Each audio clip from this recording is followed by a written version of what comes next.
नमस्कार, मैं हूं निकिता और आप देख रहे हैं सत्य हिंदी। एक नजर डालते हैं अब तक की सुर्खियों पर। सुप्रीम कोर्ट ने बिहार में मतदाता सूची के विशेष गहन पुनरीक्षण यानी एसआईआर पर अहम टिप्पणी की है। अदालत ने कहा कि अगर चुनाव आयोग की प्रक्रिया में कोई अवैधता पाई जाती है तो पूरी एसआईआर रद्द की जा सकती है। बेंच ने साफ कहा कि उसका फैसला केवल बिहार तक सीमित नहीं रहेगा, बल्कि पूरे देश की एसआईआर प्रक्रियाओं पर लागू होगा। सुप्रीम कोर्ट ने अंतिम सुनवाई के लिए 7 अक्टूबर की तारीख तय की है। इससे पहले अदालत ने आदेश दिया था कि आधार को मतदाता सूची में नाम जोड़ने के लिए 12वें वैध दस्तावेज के रूप में स्वीकार किया जाए। हालांकि अदालत ने यह भी स्पष्ट किया कि आधार नागरिकता साबित नहीं करता, लेकिन पहचान और निवास का प्रमाण माना जाएगा। विपक्षी दलों ने आरोप लगाया है कि एसआईआर प्रक्रिया में सही सत्यापन के बिना लाखों वास्तविक मतदाताओं के नाम काट दिए गए हैं।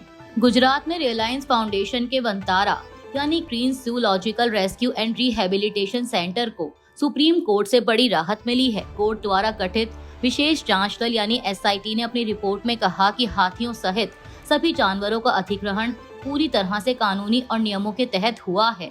कोर्ट ने रिपोर्ट स्वीकार करते हुए मामला बंद करने का आदेश दिया और साफ किया कि अब इस पर बार-बार सवाल नहीं उठाए जा सकते।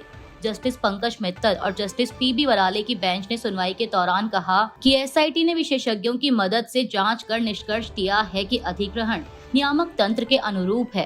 हालांकि वंतारा की ओर से वरिष्ठ वकील हरीश साल्वे ने रिपोर्ट को सार्वजनिक करने पर आपत्ति जताई।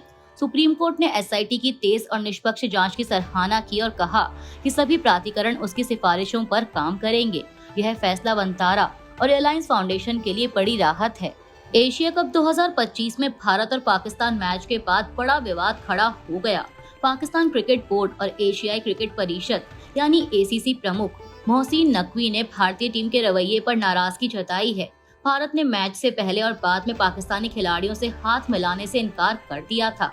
नकवी ने सोशल मीडिया पर लिखा कि राजनीति को खेल में घसीटना खेल भावना के खिलाफ है।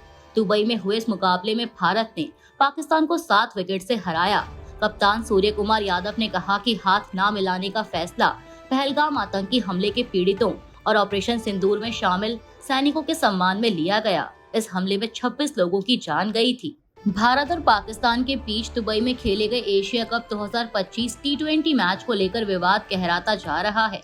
पहले खिलाड़ियों के हाथ ना मिलाने पर बवाल हुआ और अब पूर्व क्रिकेटर सुरेश रैना ने बड़ा दावा किया है। उन्होंने कहा कि भारतीय खिलाड़ी पाकिस्तान से खेलना नहीं चाहते थे, लेकिन बीसीसीआई के फैसले के चलते उन्हें मजबूरन मैदान पर उतरना पड़ा। यह मैच 14 सितंबर को दुबई स्टेडियम में हुआ, जिसमें भारत ने पाकिस्तान को 7 विकेट से हराया। सूर्य कुमार यादव और शिवम दुबे की पारी से भारत ने 128 रन का लक्ष्य 15.5 ओवर में हासिल किया।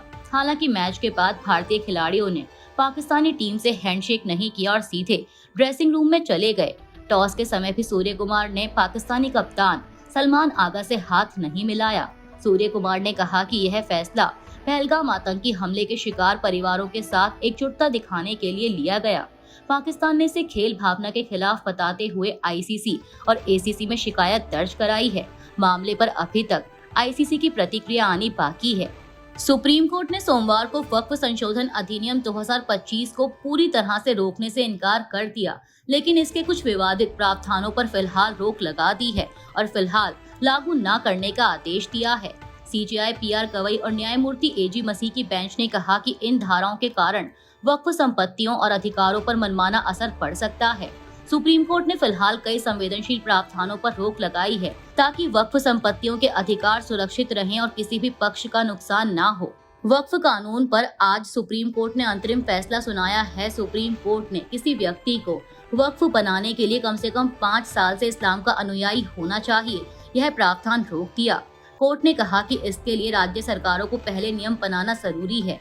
किसी संपत्ति को वक्फ मानने से पहले सरकारी अधिकारी की रिपोर्ट पर निर्भर रहने वाले प्रावधान पर भी रोक लगाई गई। कोर्ट ने कहा कि कार्यपालिका को नागरिकों के अधिकार तय करने की अनुमति नहीं है। गैर मुस्लिम सदस्यों को वक्फ बोर्ड और केंद्रीय वक्फ परिषद में शामिल करने पर रोक नहीं लगाई गई, लेकिन कहा गया कि मुख्य कार्यकारी अधिकारी यानी सीईओ संभव हो तो मुस्लिम होना चाहिए। कोर्ट ने यह भी कहा कि केंद्रीय वक्फ परिषद में 20 में से अधिकतम 4 गैर मुस्लिम सदस्य हो सकते हैं और राज्य वक्फ बोर्ड में 11 में से अधिकतम 3 गैर मुस्लिम सदस्य हो सकते हैं। वक्फ संपत्तियों के रजिस्ट्रेशन का प्रावधान पहले की तरह लागू रहेगा, लेकिन कोर्ट ने समय सीमा बढ़ा दी। कोर्ट ने स्पष्ट किया कि यह आदेश सिर्फ प्रारंभिक है।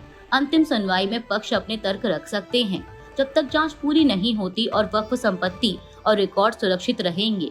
बता दें कि केंद्र सरकार ने 2025 में वक्फ कानून में कई बदलाव किए थे, जिनमें वक्फ बनाने की शर्तें बदलना, गैर मुस्लिम सदस्यों को बोर्ड में शामिल करना और वक्फ संपत्तियों पर सरकारी अधिकार देना शामिल था। कई राजनीतिक पार्टियों और संगठनों ने इस कानून की संवैधानिकता को चुनौती दी थी। वक्फ संशोधन कानून के खिलाफ सुप्रीम कोर्ट ने 5 मुख्य याचिकाओं पर ही सुनवाई की। इसमें AIMIM सांसद असदुद्दीन ओवैसी की याचिका शामिल थी। इसके अलावा इस केस में दिल्ली आम आदमी पार्टी विधायक अमानतुल्लाह खान, TMC सांसद महुआ मोइत्रा, RJD सांसद मनोज कुमार झा और समाजवादी पार्टी के सांसद जियाउर रहमान, CPI, TMK और अन्य भी शामिल थे। केंद्र की तरफ से सॉलिसिटर जनरल तुषार मेहता और याचिकाकर्ताओं की तरफ से कपिल सिब्बल, अभिषेक मनु सिंघवी और राजीव धवन पैरवी कर रहे थे। सुप्रीम कोर्ट ने वक्फ संशोधन अधिनियम 2025 के कुछ प्रावधानों पर रोक लगाई है। इस पर कांग्रेस नेता और राज्यसभा सांसद इमरान प्रतापगढ़ी, जो याचिकाकर्ताओं में शामिल थे, ने इसे बड़ी राहत बताया। उन्होंने कहा कि सुप्रीम कोर्ट ने सरकार की मंशा पर रोक लगाई है और जिन लोगों को डर था कि उनकी वक्फ जमीनें छीनी जाएंगी, उन्हें राहत मिली है। इमरान ने कहा कि वक्फ की जमीनें बचाने की लड़ाई जारी रहेगी। सुप्रीम कोर्ट द्वारा वक्फ संशोधन अधिनियम 2025 के कुछ प्रावधानों पर रोक लगाने के बाद बीजेपी नेता मुख्तार अब्बास नकवी ने कहा कि वक्फ सुधार को सांप्रदायिक रंग देना ठीक नहीं है। उन्होंने कहा कि कोर्ट के आदेश को सरकार देखेगी, लेकिन सुधारों पर हाहाकार मचाने वाले लोग दरअसल लूट की लीगल छूट चाहते हैं। नकवी ने कहा कि वक्फ सुधार का मकसद आस्था की रक्षा और व्यवस्था में सुधार है, लेकिन कुछ लोग काल्पनिक भ्रम फैलाकर इसका विरोध कर रहे हैं। सुप्रीम कोर्ट ने सोमवार को दिए अंतरिम आदेश में पूरे कानून पर रोक नहीं लगाई है, केवल कुछ प्रावधानों को रोका है। अदालत ने साफ किया है कि उसे किसी भी कानून की समीक्षा करने का अधिकार है। कांग्रेस नेता पवन खेड़ा ने प्रेस कॉन्फ्रेंस कर बताया कि बिहार में भागलपुर के पीर पैंती में 10 लाख पेड़, 1050 एकड़ जमीन राष्ट्र सेठ यानी गौतम अडानी को पावर प्लांट लगाने के लिए 1 रुपए प्रति वर्ष पर 33 साल के लिए दे दी गई। जब आज प्रधानमंत्री मोदी बिहार जा रहे हैं, तब वहां के ग्रामीणों को नजरबंद कर दिया गया ताकि वह धरना न दे सके। महाराष्ट्र में जब चुनाव हुए तो उससे पहले पावर प्लांट का प्रोजेक्ट और धारावी गौतम अडानी को दे दिया। इसी तरह झारखंड और छत्तीसगढ़ में भी चुनाव से पहले गौतम अडानी को प्रोजेक्ट दिए गए। ये बहुत लंबी लिस्ट है और जब बीजेपी को लगता है कि हम चुनाव हार जाएंगे तो उससे पहले गौतम अडानी को सौगात दे दी जाती है। पवन खेड़ा ने आगे कहा कि नरेंद्र मोदी बिहार से जाते जाते अपने दोस्त अडानी को 1050 एकड़ जमीन देने जा रहे हैं। ये 2400 मेगावाट का प्रोजेक्ट है जिसका बजट 21,400 करोड़ रुपए है। इसकी घोषणा बजट में भी हुई थी। हालांकि उस वक्त सरकार ने कहा था कि वो खुद ये प्लांट लगाएगी, लेकिन बाद में सरकार ने हाथ खड़े कर दिए और ये प्रोजेक्ट गौतम अडानी को दे दिया गया। बिहार की जमीन पर बिहार के पैसे से बना हुआ प्लांट, बिहार के कोयले से बनी हुई बिजली बिहार के लोगों को 6 रुपए प्रति यूनिट में बेची जाएगी। ये लूटने के बाद डबल लूट है। अडानी को नरेंद्र मोदी के दोस्त होने का फायदा मिल रहा है। अभी के लिए इतना ही। बाकी की देश दुनिया की बड़ी खबरों के लिए जुड़े रहिए सत्य हिंदी के साथ। Copyright disclaimer under Section 107 of the Copyright Act 1976. Allowance is made for fair use for purposes such as criticism, comment, news reporting, scholarship, and research. Fair use is a use permitted by copyright statute that might otherwise be infringing.